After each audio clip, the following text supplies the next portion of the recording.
Asphalt is a black liquid substance that's a byproduct of processing crude petroleum. It is a key component of waterproofing and insulation materials.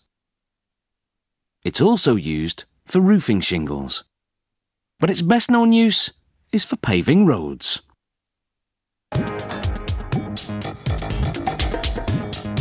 Asphalt cement is a byproduct of crude oil, and it's this ingredient that's mixed with crushed rocks and other minerals to make paving asphalt.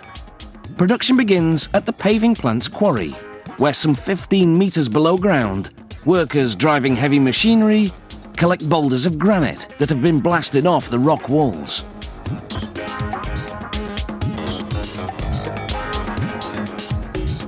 Trucks transport the rocks to the paving plant, which is right on the quarry site.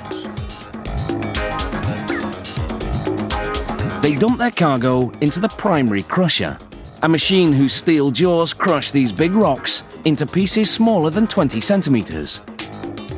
It takes a huge amount of force to crush solid rock. The flywheels that amplify the motor's energy weigh more than 6 metric tons. The primary crusher empties onto a mobile conveyor belt, which transports the crushed rocks to an outdoor storage area.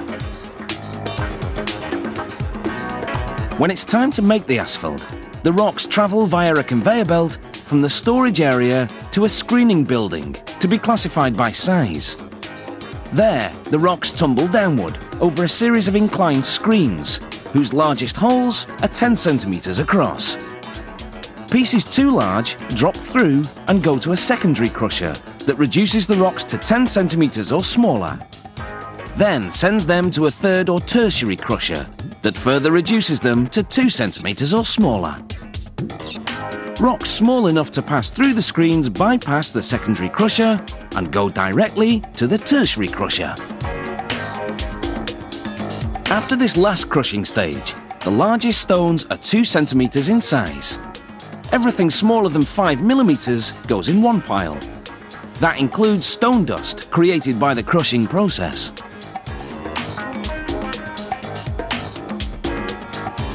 Stones 10 to 14 millimetres in size go into another pile.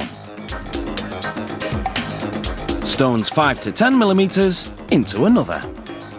Trucks transfer material from each pile to separate compartments called feed bins.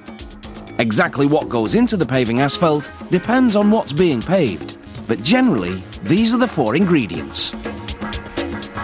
Sand,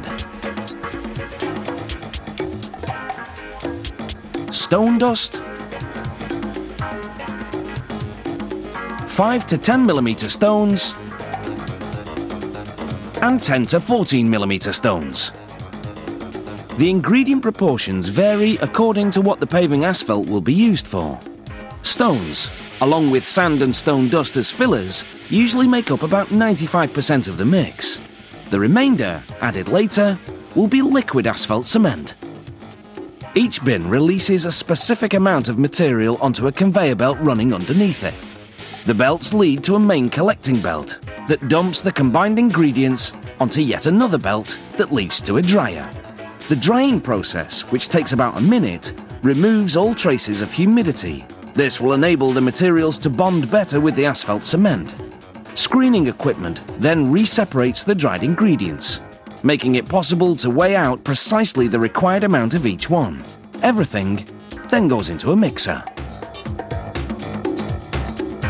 As this demonstration shows, the mixer blends everything thoroughly.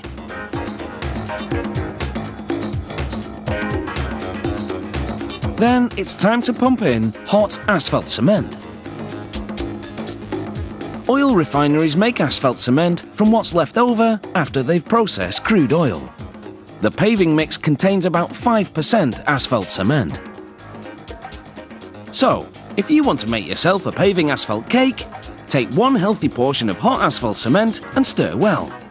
The ingredients should bind in around 30 seconds. The mixer empties directly into trucks destined for the paving site. There, a paving machine will spread the hot asphalt on the roadbed. Then a compactor roller will pack it down. After about an hour, the asphalt will have cooled and hardened, and it's then time to hit the road.